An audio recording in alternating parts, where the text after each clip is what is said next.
welcome back. Thank you for joining us for another episode. We are so excited to share a new recipe, a new menu with you today. Today we have Katy joining us, and I will let her introduce what she's going to talk about. You're going to love it. Okay, so today I'm going to tell you about the perfect pot roast. And this is a Pioneer Woman recipe, and it's super simple and kind of gives you no excuse for not having a Sunday lunch ready. And that's for many years. I don't know if it was just the South or all over, but Sunday afternoon pot roast, that was a staple for a lot of families. For sure. I think she even has this pot roast recipe under the heading of Sunday dinners. So it is a thing, I guess, in the South. But this recipe is so super easy. Every time I make it, I'm like, why do I not do this more often? Because it's literally just throwing some things in a pot and putting it in the oven, and it just cooks, while you're at church. That's so nice. So how early do you start it? How many hours prep ahead of time do you have to Okay, begin? So I would probably, I'm trying to judge how I would do this. I probably would, start at 7 o'clock in the morning if I was going to do this for a Sunday lunch. I would chop it's chopping some onions, carrots, and then one of the secrets about the meat, well, first off, chuck roast is the way to go. I know there's rump roast, and I have had rump roast before, but it's not nearly as flavorful and tender as chuck roast. And so, with your chuck roast, you put salt and pepper on the meat and then sear it in a hot skillet and on both sides. And I think that's just, that locks in the flavor and the moisture and everything. So that's how you get it started. And then in that same pot, you saute your vegetables, your onions and carrots. You don't even have to chop your onions up very small. It's just literally cut them in half.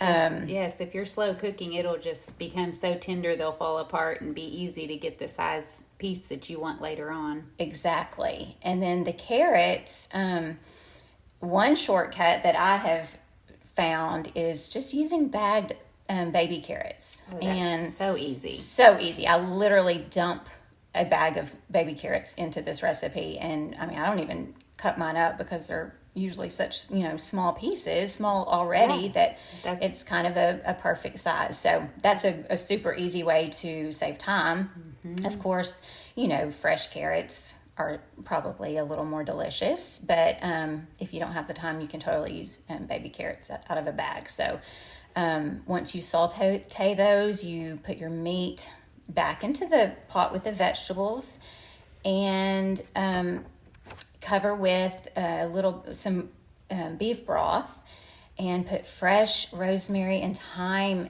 on the top. And that is the secret to this recipe. It makes it so delicious and flavorful.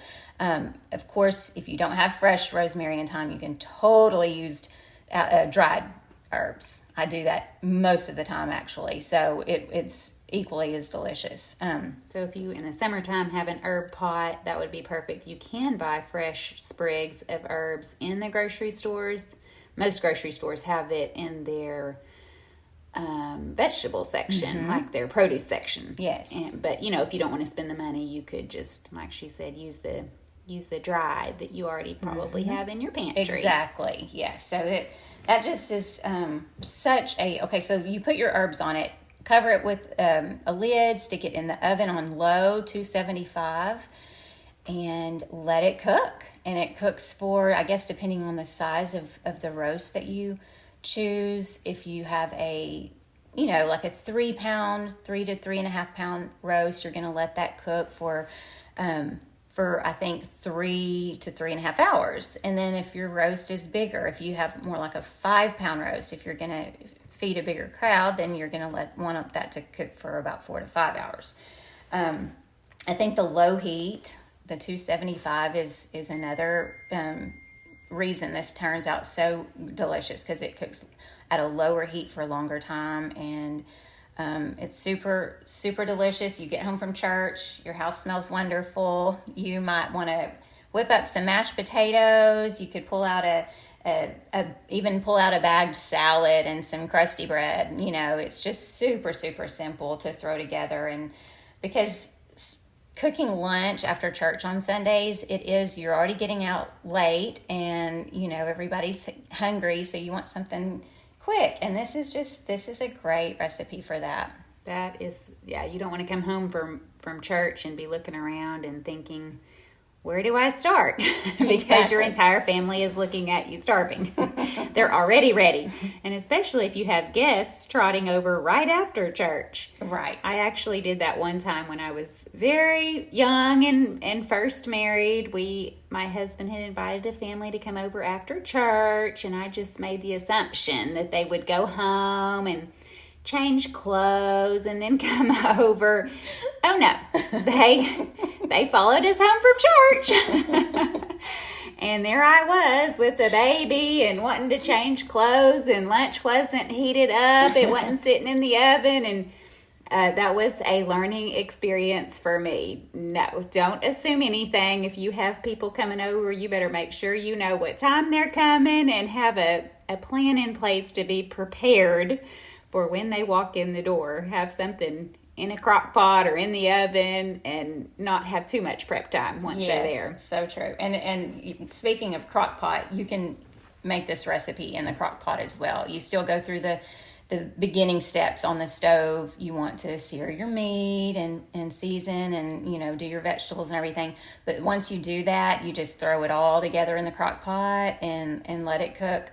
I think a crock pot, like, low setting is close to 200 degrees and a high setting is close to 300 degrees. So if you wanted it to cook on low, you would need to cook it for a few more hours. But you could totally cook it on high for the same amount that she's mentioning in the recipe here. So usually low just ensures you're going to have a real tender roast. Yes. Sometimes cooking on high, it doesn't have enough time to become as tender as you want it to be. Mm-hmm. So the low and slow is the best way to go. Yes. Her daughter was very excited about her doing this podcast because she told me, my mom makes the best roast I've ever tasted. I just need to know all of her tips and secrets. So, which is so funny because it is the most simple thing I think that I cook. So I can't believe I haven't given her this big secret of this easy recipe. Well, she just says, well, I always have it at Mom's house, but I guess I need to know how to cook it so one day I can make it at mine. But with roast, people either love roast or hate roast. And I think it's because it all depends on whether they've had one that's tender, fall apart, melt in your mouth, or chewy and tough. If you have the second kind, you don't like roast. So this one, you're pretty sure to have success. Yes, definitely. And that's my mother-in-law.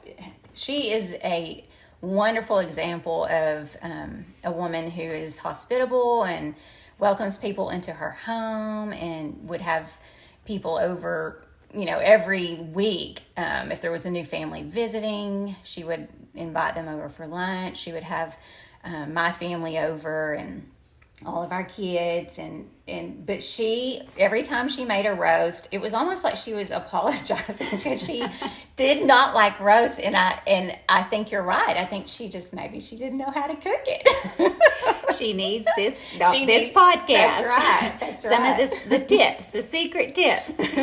Okay, have we covered all of your tips for this recipe? I think so. I'm serious. It's so super easy, and every time I make it, I'm just like, okay, this is a great recipe for having a crowd. I will say, I have even bought, like at Sam's Club, I have seen they have a double pack of chuck roast. So there's two 3.5 pound chuck roasts, and I have done that for a bigger group. And just, you cook it the same way. Of course, you need a big enough pot right. to fit two of those. But you just go follow the recipe exactly because you have two of the same size pieces of meat. So you can still cook it for the same amount of time, but you're doubling the amount of food. So that's a good way to kind of make this into a crowd meal. So. Crowd pleaser. Yes. Very good. Well, thank you for sharing that menu tip with us. What would your best advice be for showing hospitality in your home to make people feel welcome and that they are, when they come into your home, that it is a warm, welcoming environment?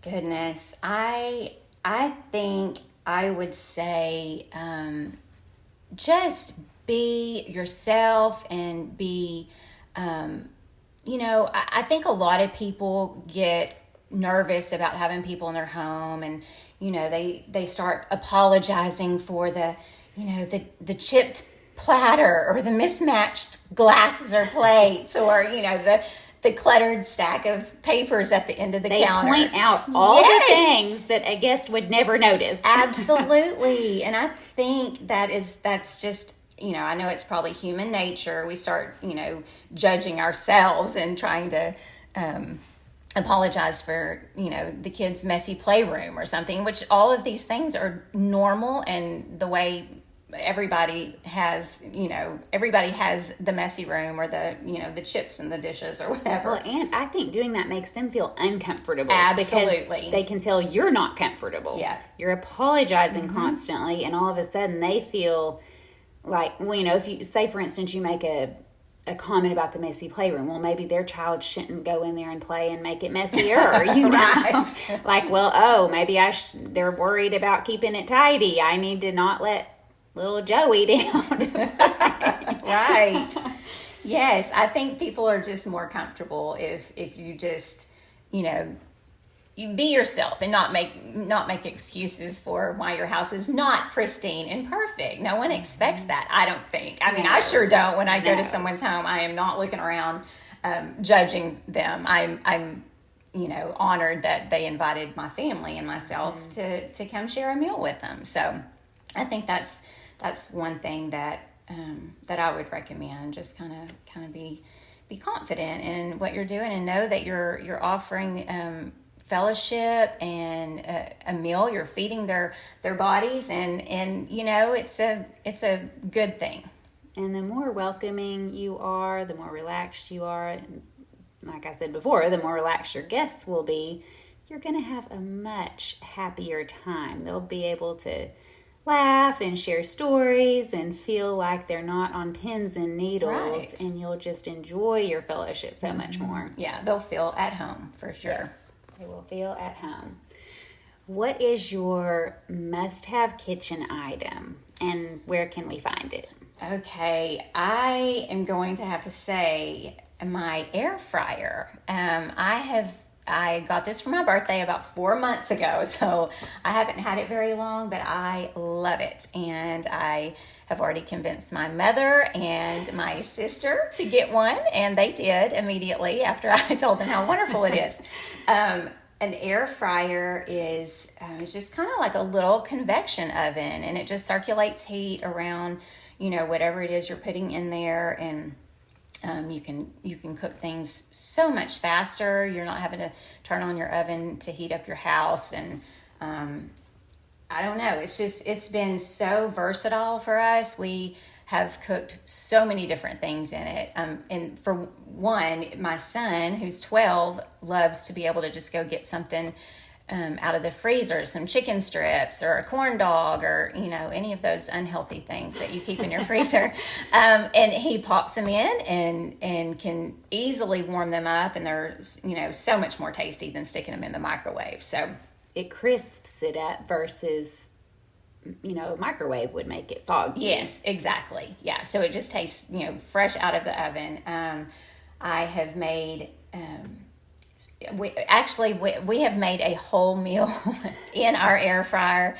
My husband, who loves to cook, one night we had some steaks out, and he said, I'm going to try to cook these in the air fryer. And so we had already stuck some potatoes in there, some whole potatoes, that makes wonderful baked potatoes in way less time. And you don't have to heat up your whole oven and whole house if it's hot summertime. You just have put the unless you have a large family. If you're cooking 10, then you would need to Sure. heat up your oven. But cooking maybe 3 or 4. Yes, we cooked 3 large potatoes in there, and they just turned out so delicious. So then he sticks the steaks in there, put some seasoning on them, and oh my goodness, they turned out perfectly. And we're kind of particular about our steaks, and the inside was just so perfectly cooked, and they were moist, and so that was really cool. And then once the steaks were through, he threw some asparagus in there, and it was done in just no time. Some fresh asparagus, and I mean, we had a delicious meal. So that was fun. We have made all kinds of things, really. I could go on, but let me tell you, the one thing that I would buy this air fryer if it were for nothing else than cooking bacon. It makes delicious bacon.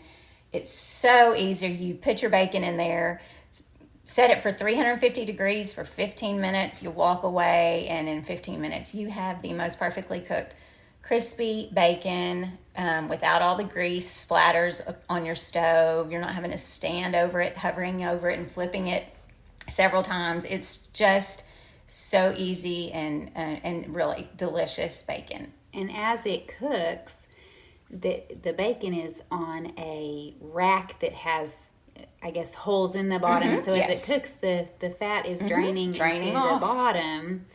So you open the door, and there's your bacon just ready to go straight onto your BLT or next to eggs for breakfast or whatever you're cooking it for. And I actually have had it. They made me a BLT, and I can attest it is delicious. It is delicious. And so easy.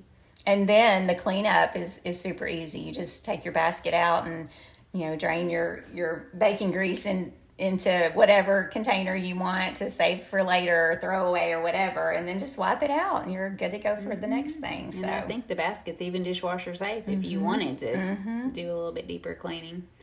So, well, and her husband, he is great at researching and finding a product, a brand that gets very high ratings. So he did search around, and the brand that they settled on was, I don't know if I'm saying it right, but Kosori. Kosori. Cosori. And they've been very happy with it. I think ours, we decide the size of ours was the 5.8 quart, which is their bigger size. Having a family, multiple kids in the family, they wanted one that wasn't too small. And so you can find it, I'm sure, on the Kosori website. Amazon has multiple models, but the 5.8, they call it their max extra large. And right now it's on sale, and so I'm sure it kind of goes on and off, but I will post a link on the one that they got so that you can look it up and decide if that's the right one for you. Yes, we've been very pleased, and like you said, there was lots of research that went into making this decision. Yes, I usually look to him and ask him, like, so have you researched, kind of like, what's that, Consumer Reports? Right, exactly. Instead of Consumer Reports, it's Sam Reports.